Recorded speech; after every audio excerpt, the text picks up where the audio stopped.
अगर कोई शख्स मकरूज होए कि क्या वो कुर्बानी ज़कात सदका खैरात वगैरह कर सकता है या उहदे ते कुर्बानी लाजम है। भाई थोड़ा जा ये अंदर आप भी सानू सोचना चाहिए।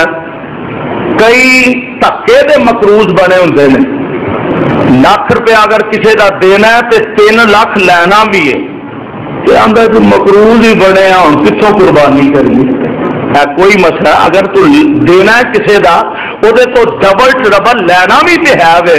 इस वास्ते वक्ती तौर पर अगर किसी को पैसे उधार लैके कर्ज लैके ते कुर्बानी कर लेने ये जायज है, मुनासिब है, ये तरीका गलत नहीं। इस वास्ते कि गुंजाइश है वे, अगर थोड़े बातें किसी दे देने ने तो काफी सारी रकम वापस भी लेनी है।